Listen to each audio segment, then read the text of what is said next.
Hello, I'm Theodore Henry. Welcome to another edition of Jamaica Magazine. On today's pages, we zoom in on one type of cancer that affects our men and take a look at our medical tourism industry. We have all this and much more right after the news, so do stay with us.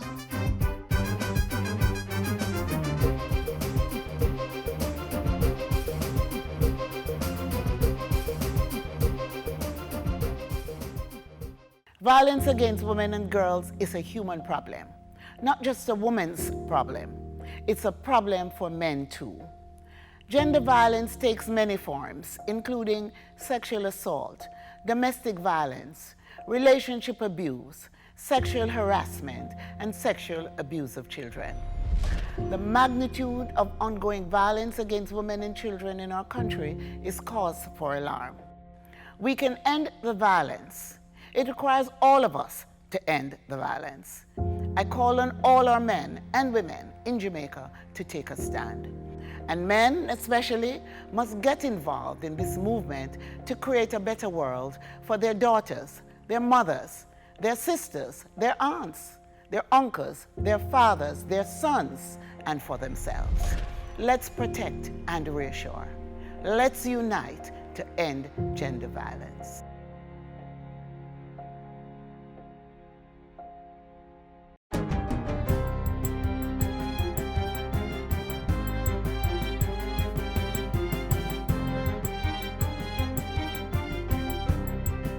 Good day, I'm Carrie-Ann Smith and this is your JIS News for Tuesday, February 7. Government will be offering increased support to stakeholders in cocoa production to expand the industry. Minister of Industry, Commerce, Agriculture and Fisheries, Carl Samuda, says teams will be designated to work directly with farmers in the cocoa industry. These teams will be formed from officers in the Extension Services of the Rural Agricultural Development Authority, where they will receive the benefit of highly trained extension officers who will visit with them, guide them, assist them in how to manage their farms. Minister Samuda was addressing this Monday's opening ceremony for a two-day International Fine Cocoa Conference and Chocolate Expo held at the Spanish Court Hotel. In addition to technical advice, he says farmers will be provided with seedlings and other productivity incentives to encourage an expansion of cocoa production to more parishes.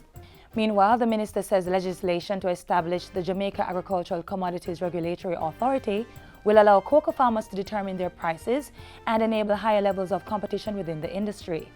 The legislation was passed in the House of Representatives in September last year. The players within the industry will now be free to market their own product, form themselves into associations and be more independent of government, because government now will only be focusing on the protection of the brand to ensure that the integrity of the product meets the internationally recognized standards. Government will be coming for the over $9 billion it is owed in outstanding property taxes.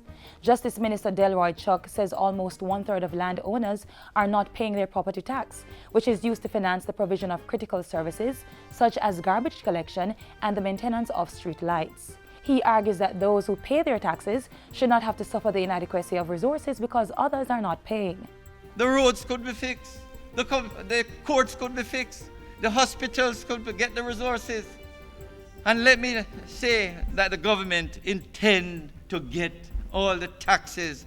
500 Justices of the Peace, JPs, are to be trained in mediation and restorative justice this year.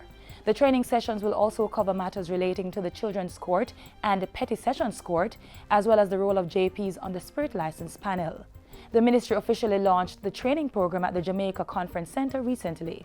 More than 1,000 JPs were present for the launch, which also served as a sensitization session. We are creating a new architecture in justice, where the focus will shift from retributive justice, from a penal system, to rehabilitative and restorative justice. The multi-door approach that we are advancing will formalize and strengthen the infrastructure to assign prominence to restorative practices and mediation. The training falls under the ministry's Justice Reform Program, which was boosted by an additional grant of $3.3 billion from the European Union. The Ministry of Education, Youth and Information will be engaging students at all levels across the island in its upcoming National Careers Week activities. The week runs from February 11 to 17 under the theme Expanding Horizons for Vision 2030. It is being organized in collaboration with the Heart Trust NTA and Junior Achievement Jamaica. Senior Guidance and Counseling Education Officer Lissetha Adams says the objective is to inspire wise career decisions.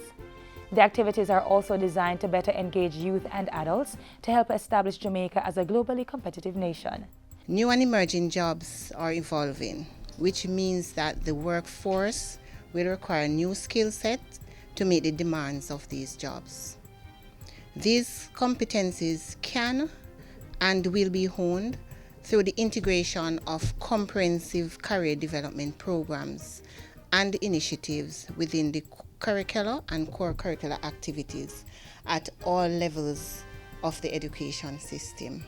Ms. Adams was addressing a recent JIS think tank. And finally, the Heart Trust NTA says it is committed to working with the Ministry of Education to make career tools and information available to all students at all levels. The training institution is collaborating with the ministry in its National Careers Week activities. Heart Trust's Senior Director of TVET Development and Support System says the observation is linked to the vision to drive productivity and labor market reform. We now have what is known as a career development policy, and the policy is speaking to the mechanisms. The policy is now with the Ministry of Education for final review and then go through the process of approval.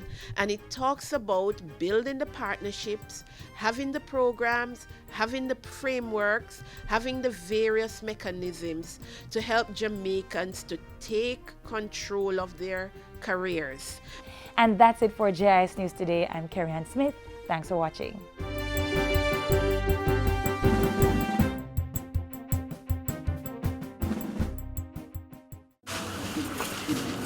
Nicky baby, come here. You understand, so I have to send you guy your auntie so you can go to school and turn out better than me.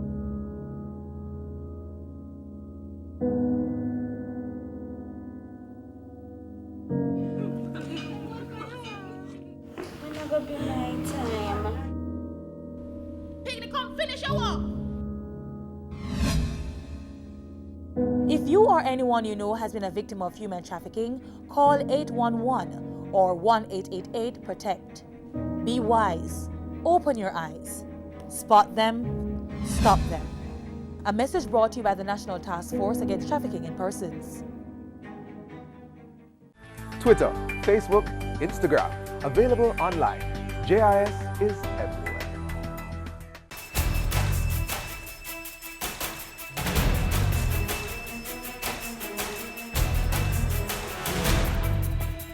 Parliament passes Integrity Commission Bill. Government to take greater leadership of public institutions, and Jamaica launches its candidature to the International Maritime Organization. You're watching Jamaica House Weekly. I'm Lorraine Mendez. This is one example of how the good people of Jamaica can organize and mobilize. Prime Minister Andrew Holness lauding communities in August Town which recorded 0 murders for 2016. On Sunday, the Prime Minister walked through African Gardens, Goldsmith Villa and Hermitage in a peace march aimed at building on the peace initiative in the community. He called on all Jamaicans to take responsibility for the criminal activities happening in their communities.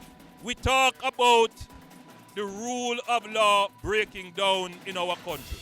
We don't only mean that there is an absence of the police in your community to enforce the law. But the rule of law breaks down when a mother sees her child being abused, being sexually exploited, and does nothing about it.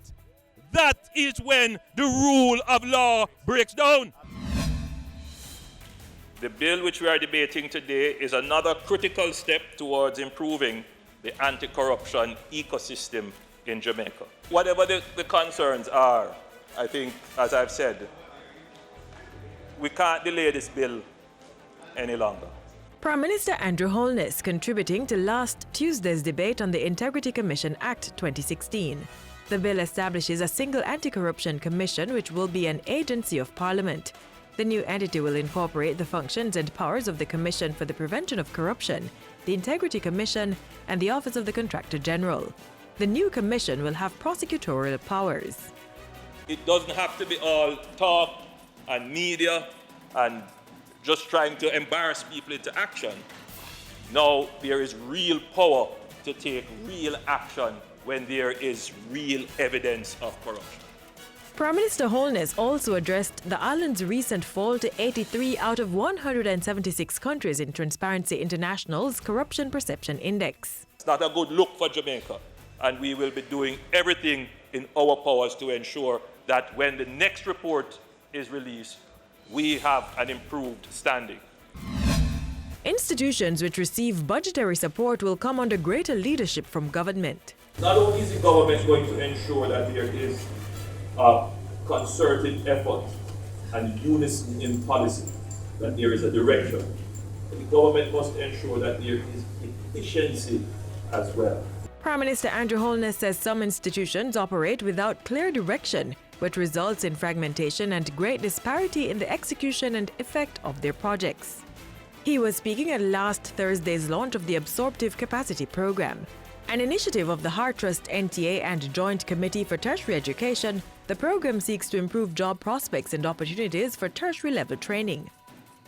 The 2,200 students currently enrolled in the program are receiving training in growth sectors such as business process outsourcing, tourism and hospitality, agriculture, transportation and logistics.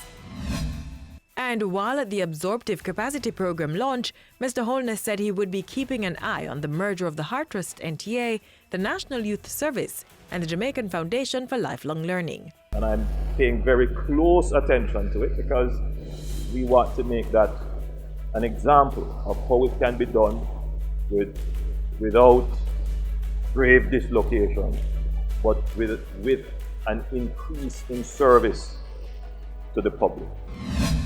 At another function last week, the Prime Minister said government would be expanding the island's maritime industry with the development of nautical tourism, particularly around the Port Antonio Marina.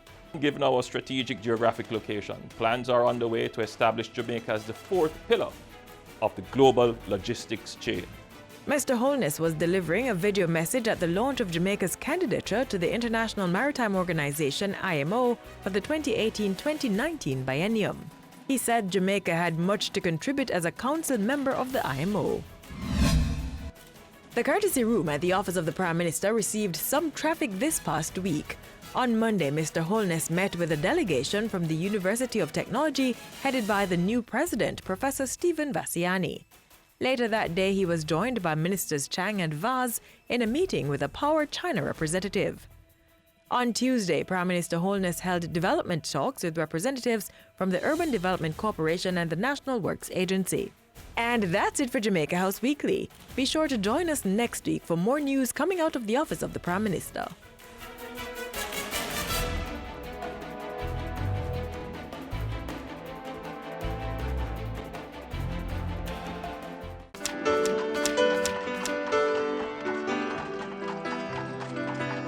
Smoking. It's bad for your health. There's nothing cool about this habit. Tobacco smoking is a silent killer that will snare you in a horrific cycle of addiction that robs you of your money and your health. And it's not just you who suffers. Those around you who inhale the smoke are also at risk, your friends and loved ones. So stop if you've started, or resist before you begin the habit. Stay healthy. Although World Cancer Day was celebrated this past weekend, we continue to focus on the disease as we put the spotlight on prostate cancer. Let's take a look.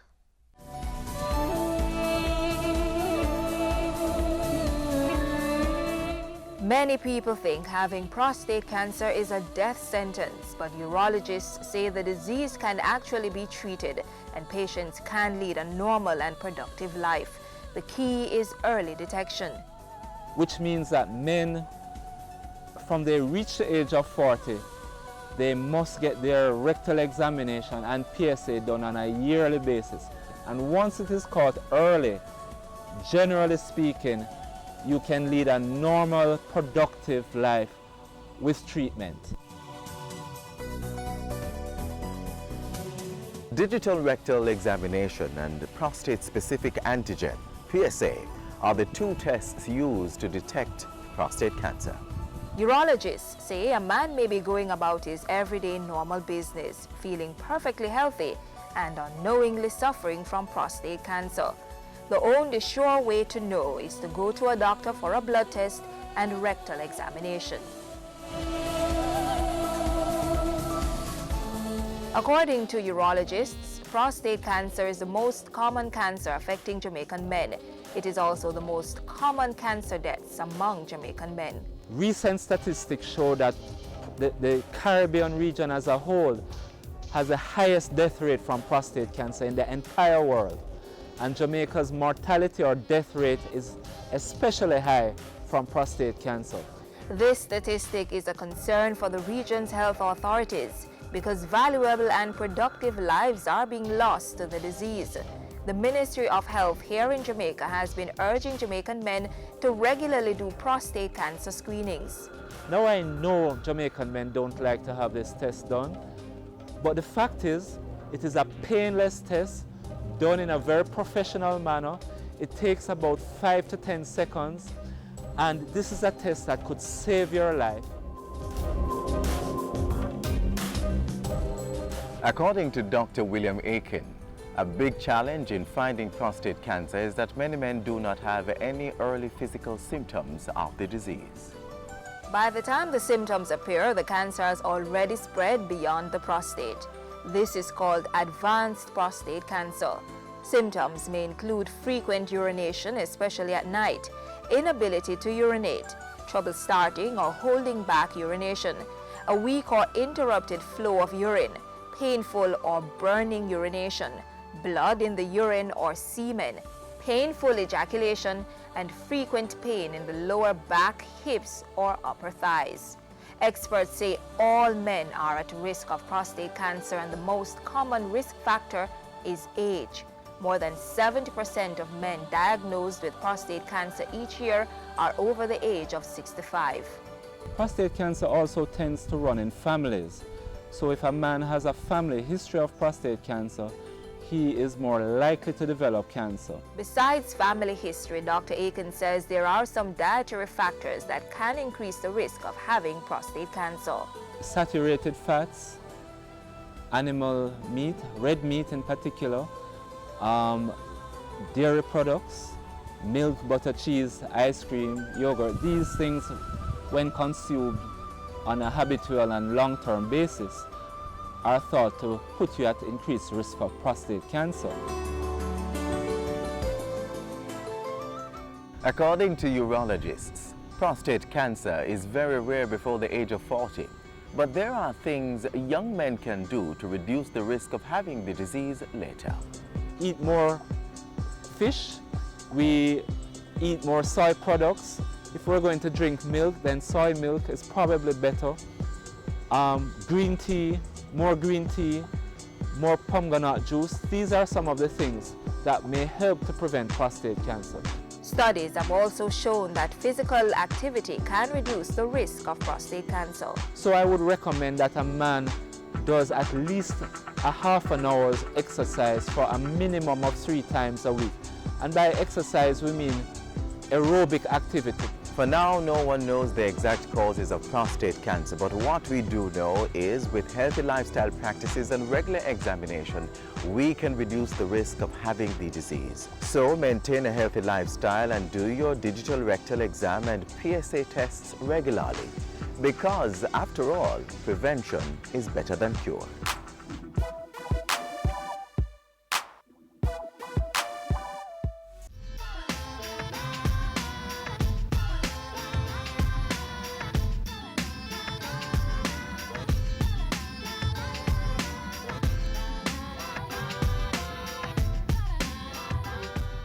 You know that you should exercise regularly. You know, you should eat certain foods, stay off of the fats and the salts.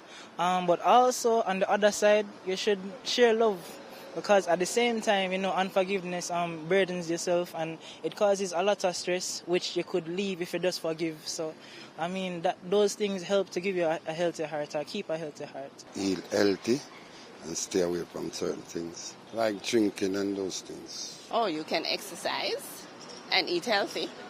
That's what you need to do. Those are two important things to do to have a healthy heart. How I take care of my heart, basically, I drink a lot of coconut water. That's good. And stay healthy. From my personal experience, I believe that lessening the high cholesterol foods is one way to keep your heart healthy, because all the fatty foods, I know we love them, but really and truly isn't good for your heart, and we need to ensure that we eat healthy as we possibly can afford to. Lots of walking, eat right, and that's pretty much it. Just eat right and do lots of exercise. Eat properly, exercise regularly, drink a lot of water. I basically think that water is practically the best medicine. It purifies the body. So stuff like that, eat healthy, exercise, love people. I'm not really a health person, but I know in terms of having a healthy heart, you need to eat the right food, mostly organic stuff, and do your regular checkups at the doctor to see if everything is going well. And if you do find out that you have a bad heart, you should take the necessary steps to make it better before it gets really, really bad. Eat right and exercise. The thing about it is that you have to eat right, ensure you don't eat any greasy food, and and just visit your doctor regularly.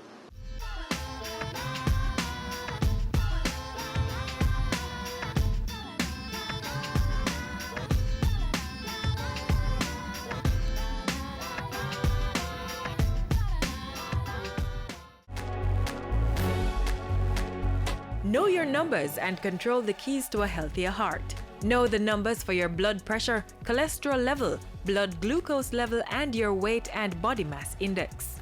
Find out the risks they represent and what you need to do to stay healthy. Talk to your doctor and start making healthy lifestyle choices to prevent a heart attack or stroke.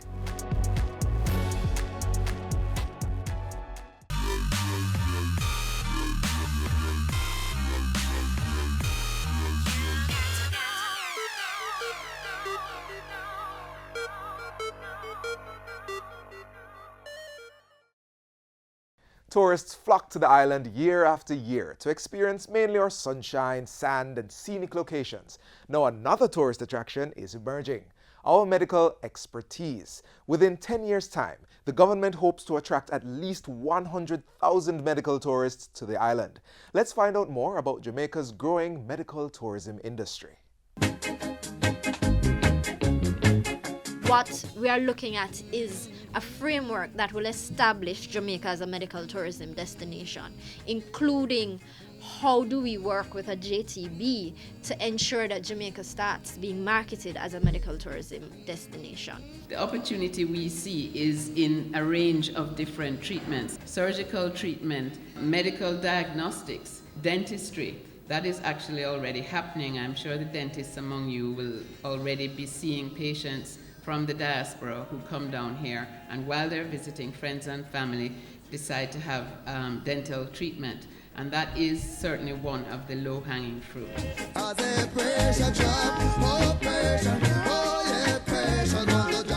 Big abroad in sports, music, food. And the newest kid on the block that has the world looking to jam down is medical tourism. Essentially moving people, and typically it's from more developed countries to less developed countries, to access healthcare at an affordable cost, but still high in quality. Which is really about people actively traveling to another country to seek medical help or medical treatments. Now, it's not so much about people coming here and while they're here having a treatment. It's really about the whole structure of a travel industry that is set up to promote people traveling overseas. So if you want to have a hip replacement, you actually go to a travel agent in the US, usually, or in the UK or Canada, wherever, and you say, where can I have my hip replacement done? And they'll give you a list of 5 or 6 countries and say, okay, this is what it costs in these countries. So there's a whole superstructure that's set up to promote this. The government has implemented a number of policies to spur growth in this sector. The National Steering Committee on Health and Wellness Tourism, with its secretariat based at JAMPRO, looks at accreditation, regulation, and a marketing framework for the sector. The national standard for spas was developed in conjunction with the Bureau of Standards Jamaica. There is a national quality infrastructure, and the Fiscal Incentives Act, a new fiscal framework introduced in 2014, provides for reduced customs and stamp duties and corporate income tax rates, as well as a list of items that can be brought into the island duty-free.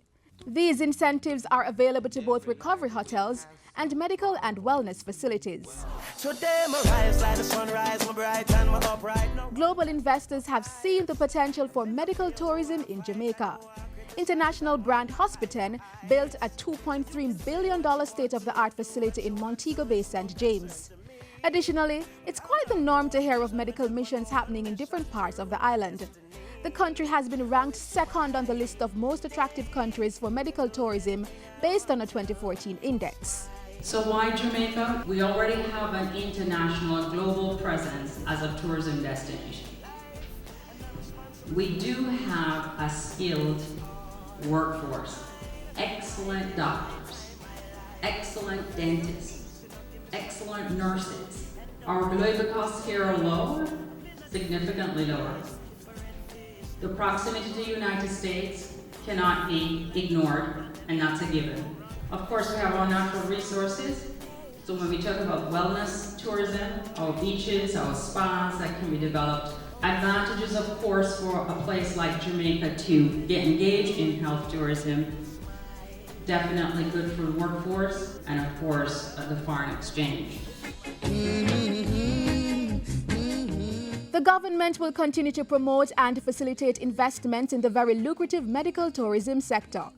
Therefore, health professionals and tourism stakeholders form coalitions to help develop Jamaica as a medical tourism destination. For more on Jamaica's growing medical tourism industry, contact JAMPRO. They're based on Trafalgar Road in New Kingston. Call them at 978-7755 or 978-3337.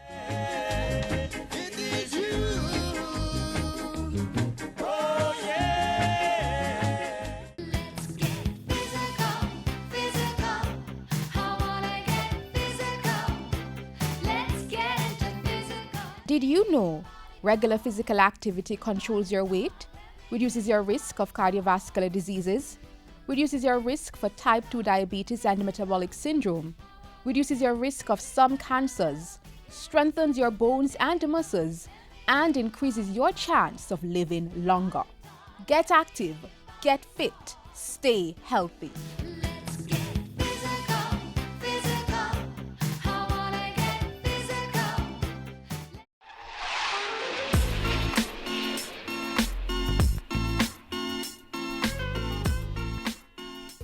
We have come to the end of today's edition of Jamaica Magazine. You may keep informed about happenings in Jamaica by visiting our website at jis.gov.jm, and do stay connected with us on our various social media platforms. I'm Theodore Henry. On behalf of the rest of the team, thank you for watching and see you next time.